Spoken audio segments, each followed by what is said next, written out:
Credit card కాదు. ఏం తమ్మి డల్గా ఉన్నావు?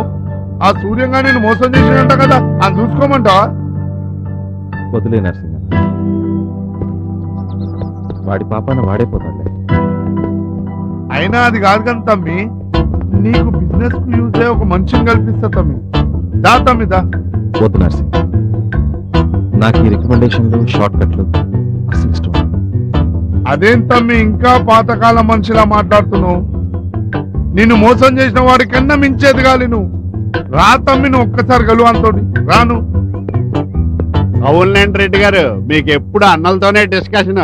ఈ తమ్ముళ్ళని ఏం పట్టించుకుంటారు? సరదా జోకేసాలండి, మీకు అర్థమైనట్లేదు. పెద్దరెడ్డి గారిని అడిగాని చెప్పండి. ఏంటి నర్సింగ్, ఏంటి విశేషాలు? ఏం లేదన్నా, మన తమ్ముడు కాలనీలో ఉంటాడు, కంప్యూటర్ బిజినెస్ అన్నా. ప్రాబ్లం లో ఉన్నా, నాకు కొంచెం హెల్ప్ చేయాలన్నా. You are very lucky fellow. ఇప్పుడే మా ఫ్రెండ్ సెక్రటేరియట్ నుండి ఫోన్ చేశాడు. Computer services 25 lakhs worth contracts ఉన్నాయట. మరి ఆలోచించకన్నా మామిడికి ఇప్పియాలన్నా. ఇప్పించొచ్చనుకో, నీకు తెలుసు కదా గవర్నమెంట్ పని. 5 lakhs కావాలంటున్నాడు. మన వాడికైతే 4 lakhs ఇప్పించవచ్చు. ఏం సార్, లంచమా? అలాంటి బ్యాడ్ వర్డ్స్ మాట్లాడకాయ బాబు. ఫార్మాలిటీస్ అని గౌరవంగా పిలవాలి. అంత ఇచ్చుకోలేడన్నా, ఏదో కొంచెం తగ్గించి అడ్జస్ట్మెంట్ చేశానా?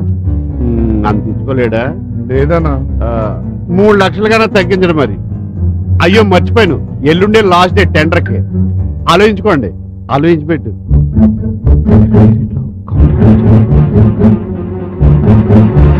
Sir, I will try sir, I will try.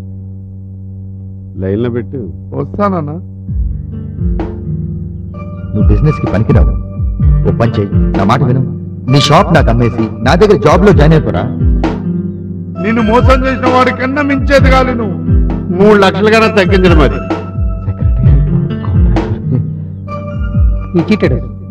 నా పెళ్ళాం పిల్లలు ఇరుకింట్లో ఉండడం నాకు అస్సలు ఇష్టం ఉండదు.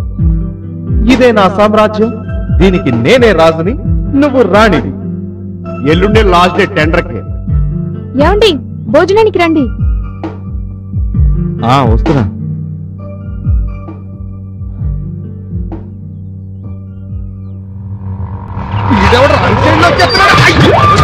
సారీ అంకుల్, ఎక్స్ట్రీమ్లీ సారీ, చూసుకోలేదు. నువ్వే కాదు, వెనకమాల ఆడపిల్ల కూర్చుంటే ఏ ఎదవా చూసుకోడు, తప్పకుండా హీరోలైపోతారు కదా. మరి సారీ అంకుల్. అలా ముఖానికి టెర్రరిస్టుల గుడ్డ కప్పేసుకుని కన్న అమ్మా నాన్న ఎదురొచ్చిన గుర్తుపట్టలేనట్టుగా తయారైపోయి మగాళ్ళ బళ్ళ వెనకాల కూర్చుని వెనకాల నుంచి అలా కిర్రెక్కించేయండి. జనాభా సమస్య ఆటోమేటిక్ గా తగ్గిపోతుంది.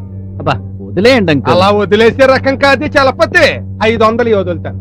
500? మరి నా బండికైనా డ్యామేజ్ ఎవడిస్తాడు? నీ బాబిస్తాడా? నా దగ్గర 400 ఉన్నాయి.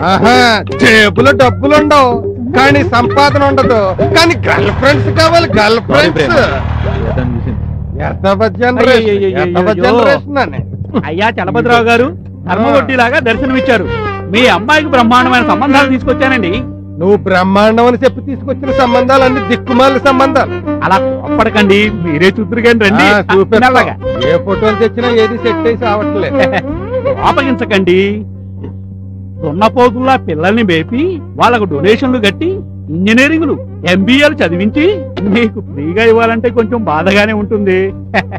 అందులో తమరు కూతురు గారిని పెళ్లి చేసుకోవడం అంటే చావుతో సమానం అని శాస్త్రాలు ఘోషిస్తున్నాయి. మ్యాటర్కి రండి. వస్తున్నా, అక్కడికే వస్తున్నా. పిల్లాడికి లక్షణంగా ఇన్సూరెన్స్ చేయించి ఇంటికి తెచ్చుకోండి, ఇంతకంటే బాగా వర్కౌట్ అవుతుంది. వర్కౌట్ అవుద్ది. నువ్వు కలిసినప్పుడల్లా నా జేబుకి చిల్లి నీకు చెల్లరా తప్ప ఇంకేం వర్కౌట్ అయ్యేలా కనపడ. మీ చమత్కారాలకేం కానివ్వండి, ఈ కుర్రాళ్ళ ఫోటోలు చూడండి. ఫోటోలకేం గానీ ఇప్పుడు వీళ్ళందరూ నా శనిగ్రహాన్ని చూసి తట్టుకోగలిగే ధైర్యవంతులే కదా. ఆ శక్తి ఉండబట్టి ఈ ఫోటోలు నాకు ఇచ్చారండి బాబు. కట్నాలు కానుకలు వివరాలన్నీ ఫోటోల వెనకాల రాశాను, చదువుకోండి. మీరేదైనా కనికరించి తప్పుద్దా? ధర్మప్రభువులు 400 ఎక్కువ? అదే ఎక్కువేనండి బాబు. వస్తానండి. పిలిచినప్పుడే రండి. నమస్తే. రావయ్యా పృథ్వీ. నీ ప్రాణ స్నేహితుడు నమ్మించి మోసం చేసాడట కదా. ఆడో పెద్ద గుంట నక్క, మాకు బంధువే, దూరబ్బందు, అందుకే దూరంగా ఉంచాను. ఏంటి ఎలా వచ్చావు? ఏం లేదు సార్, కొంచెం డబ్బు కావాలి. కొంచెం అంటే సుమారు 3,000? కాదు సార్, 3 లక్షలు. ఏంటి కొంచెం అంటేనే 3 లక్షలా? మరి చాలా అంటేనో? నాకు చాలా వద్దు సార్, కొంచెం చాలు. పోనా అలాగే. నా సంగతి తెలుసు కదా, నేను కొంచెం హై క్లాస్, వడ్డీ ఎక్కువ. పర్వాలేదు, అర్జెంటుగా అవసరం వచ్చింది. 4 రోజుల్లో మంచి సర్వీస్ కాంట్రాక్ట్లు వస్తాయి. వడ్డీతో సహా 2 నెలల్లో తీర్చేస్తానండి. చూడు పృథ్వీ, ఇప్పటి వరకు నీకు నాకు మధ్య ఎలాంటి వ్యాపార లావాదేవీలు లేవు. కొన్ని విషయాల్లో నేను చాలా స్ట్రిక్ట్. టైం అంటే టైమే, ఒక్కరోజు తేడా వచ్చినా వదిలేది లేదు. రామాయణం నాటకంలో రావణాసురుడి వేషం వెయ్యనే కూడదు. వేసాక సీతను లంకకి ఎత్తికెళ్ళాలి, రాముడితో యుద్ధమో చెయ్యాలి. తప్పదు.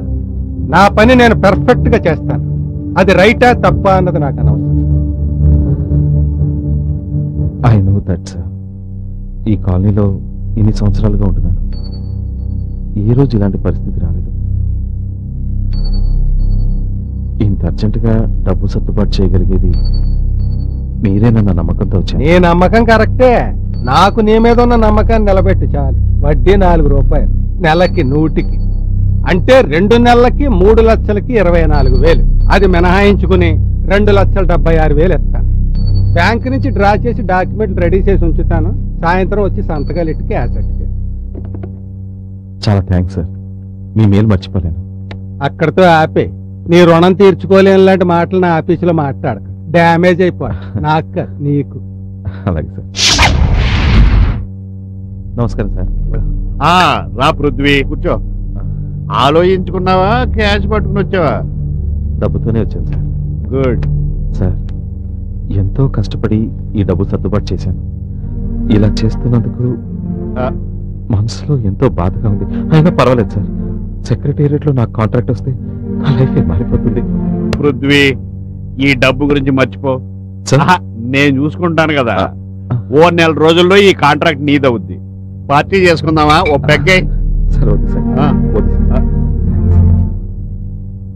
చందా వసూలు చేయడం లేదన్న తేడా వచ్చిందా? అమ్మవారితో పాటు మీ అందరినీ నిమజ్జనం చేస్తా. చందయ్యరా, మొన్ననే ఇచ్చే కదన్నా. ముందిచ్చింది వినాయకుడికి రా, అమ్మవారు గౌరవిస్తారా?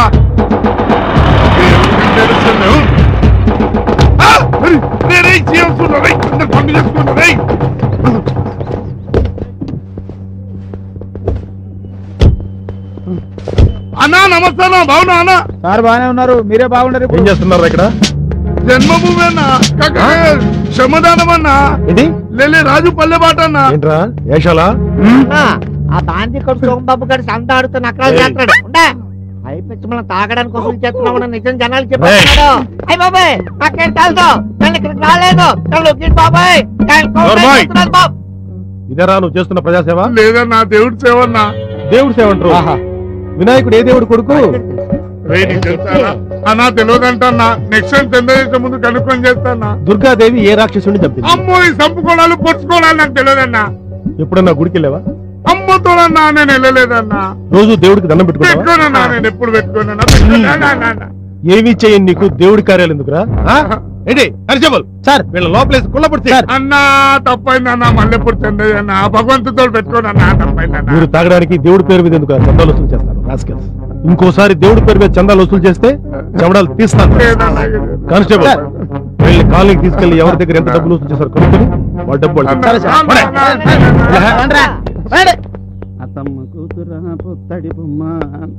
ఆగవయ్యా బాబు, ఆగు. డైరెక్ట్ గా లోపలికి వెళ్ళిపోతున్నావు ఏంటి?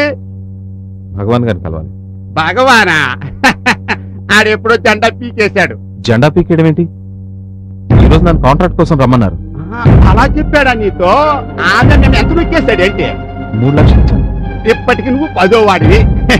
వెళ్ళవయ్యా, వెళ్ళు. ఇలాంటి వాళ్ళను గుడిలు గుర్తించడమే వీడి పని. వెళ్ళవయ్యా, వెళ్ళు. ఇది సినిమా వాళ్ళకి అద్దెకిచ్చే ఇల్లు. పాపం.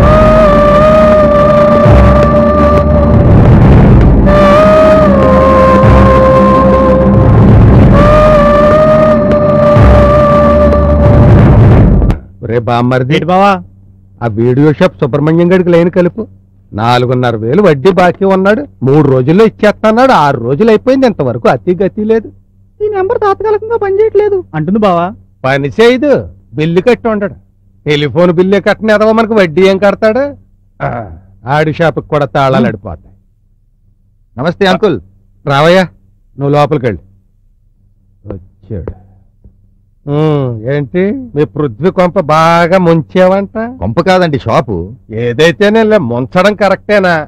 నిజం ఒప్పుకోవడం చెప్పడం నా వీక్నెస్. అందుకే మీకు గుడ్ న్యూస్ చెప్పడానికి వచ్చాను. న్యూస్ ఏంటో నువ్వు చెప్పు, గుడ్డో బ్యాడో నేను చెప్తాను. ఆ పృథ్వీగాడు మీ కొంప షాపు నుండి ముంచే ప్రయత్నంలో ఉన్నాడు. అర్థం కాలేదు. వాడికి కాంట్రాక్ట్ ఇప్పిస్తానన్నవాడు జెండా ఎత్తేశాడు. కాబట్టి వీడు జెండా ఎత్తే దశలో ఉన్నాడు. మీ 3 లక్షలు గోవిందా. పృథ్వీ అలాంటి వాడు కాదయ్యా. అచ్చం ఇలాగే నన్ను నమ్మాడు ఆ పృథ్వీగాడు. ఏమైంది? అందుకే వ్యాపారంలో ఎవరిని గుడ్డిగా నమ్మకూడదు. సీనియర్లు మీకు కూడా వ్యాపార సూత్రాలు నేర్పాలని చెప్పండి.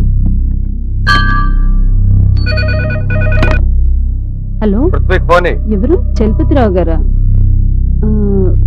సార్ బయటికి వెళ్ళారండి, వచ్చాక ఇన్ఫార్మ్ చేస్తాను. ఎక్కడున్నా చూడు, అరగంటలోగా నాకు ఫోన్ చేయాలని చెప్పు. లేడు కదా? లేడు. షాప్ లో కూర్చుని లేడని చెప్పించాడు, చూసారా? అంటే ఆయన ఇదంతా మీకు ఎందుకు చెప్తున్నానంటే, ఈ కాలనీలో నా తర్వాత తెలివైన వారు మీరేనని నా అభిప్రాయం. ఆ అభిమానంతో వచ్చాను. ఎంతైనా మనం ఒకటే కదా. మీరు ముందు ఆ పృథ్వీ గారిని పట్టుపట్టండి. వెళ్ళండి. మరి ఎక్కడ నా పేరు మాత్రం బయటకు రాకూడదు.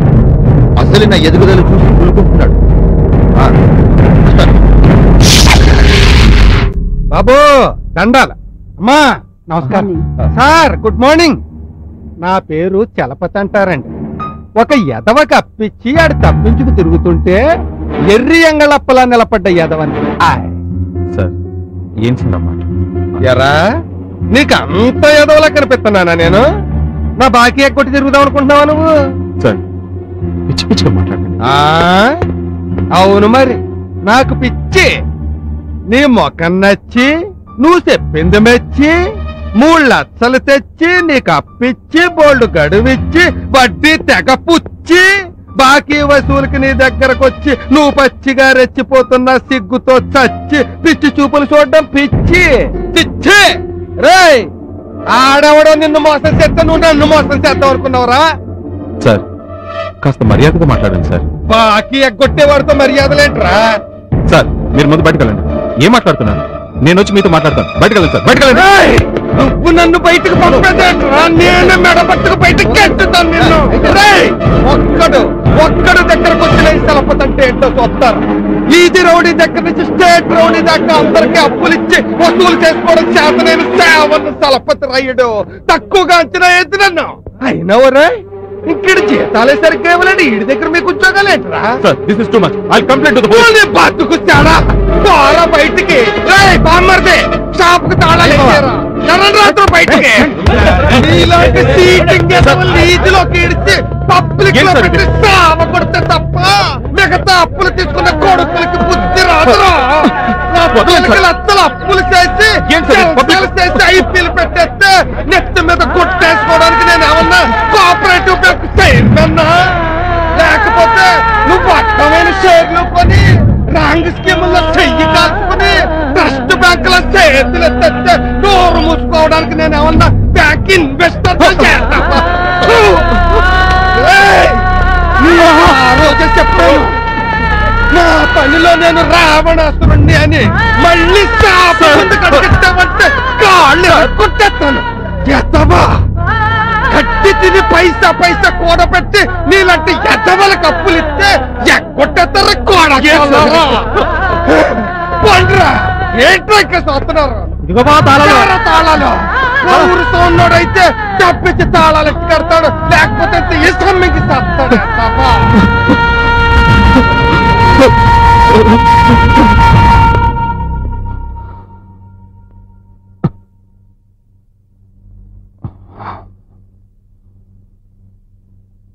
ఏమైందండి? ఏం లేదు, కాస్త మంచినీళ్ళు పట్టు.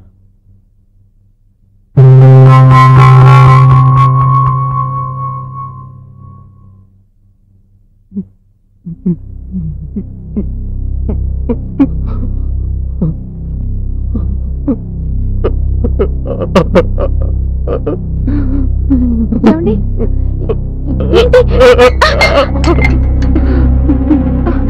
ఏమండి? అయిపోయింది సుజీ. నేను కట్టుకున్న కలలు ఆశలు అన్నీ కూలిపోయాయి. ఏ బజార్లో అయితే నేను తలెత్తుకు తిరిగాను అదే బజార్లో నా పరువు పోయింది సుజీ. ఏం జరిగింది చెప్పండి. అప్పు తీర్చలేని ఈ అసమర్థుడి నటి రోడ్డు మీద ఈడ్చుకొట్టాడు ఆ చలపతి. తలెత్తుకోలేనంతగా అవమానపరిచాడు నన్ను. అయిపోయింది సుజీ, అంతా అయిపోయింది, నాశనమైపోయింది. ఊరుకోండి ఊరుకోండి. లేదు సుజీ, నేను ఇంకెవరిని చూడలేదు. ఇంటి దాకా ఎలా వచ్చాను కూడా నాకు తెలియదు. చివరిసారిగా చూడాలి, అందుకే వచ్చాను. ఏం మాట్లాడి అవి? చివరిసారి చూడడం ఏంటి? అవును సుజీ, ఇక్కడ బతకలేను. నా పిల్లల్ని చివరిసారిగా చూడకుండా చావడం ఇష్టం లేకొచ్చేసి. ఏం మాటలు పృథ్వీ? నన్ను వదిలి మేము బతకగలమా? ఏదైనా చెప్పు, నీకు మా మీద ఉన్న ప్రేమ? నన్ను పిల్లల్ని ఒంటరిగా వదిలి వెళ్ళిపోతావా? ఎక్కడికైనా నీతో పాటు మేము ఉంటాం. సుజీ,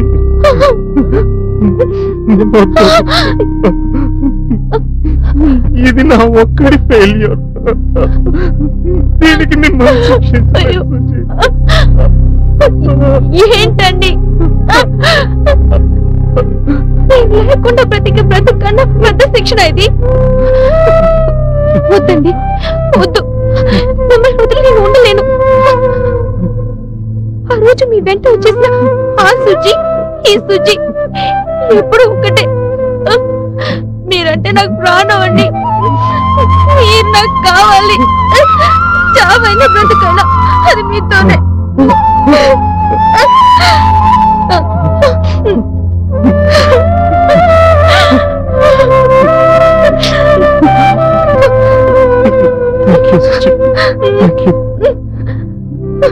ఈ చెప్పిన మొదటి మీద కూడా ఇంత ప్రేమ చూపిస్తున్నందుకు థాంక్స్. ప్లీజ్ పృథ్వీ, ప్లీజ్ అలా మాట్లాడుకో.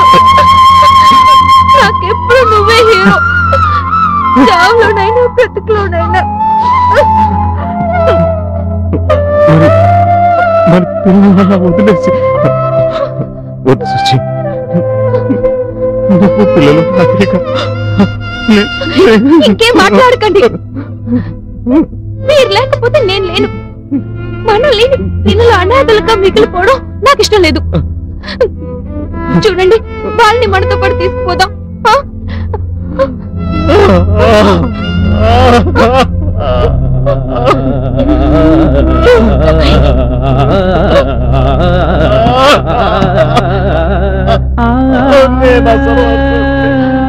చేతగాని వాడిని కట్టుకున్న భార్య పిల్లలకి సిద్ధపడుతూ మోసపోతుంది.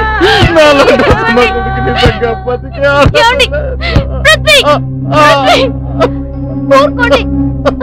పృథ్వీ, ఊరుకో పృథ్వీ.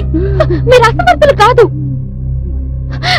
మీరు లేని జీవితం కంటే మీతో చావే గొప్ప భాగ్యం అనిపించేంతగా ప్రేమించే మంచి వ్యక్తి మీరు. ఇంకెప్పుడు ఇంకెప్పుడు అలాంటి మాటలు అనకండి.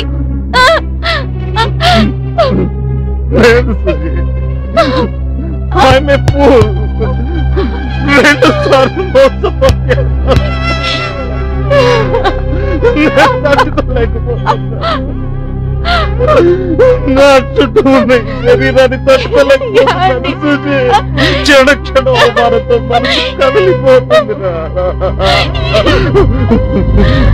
తప్ప వేరే మార్గం లేదు.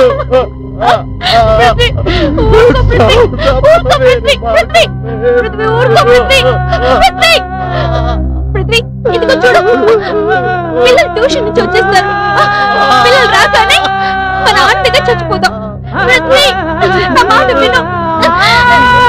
నరకాలో చూడడం నా వల్ల కావడం లేదు పృథ్వీ. నా మాట విను పృథ్వీ. పృథ్వీ, ఊరుకోరా.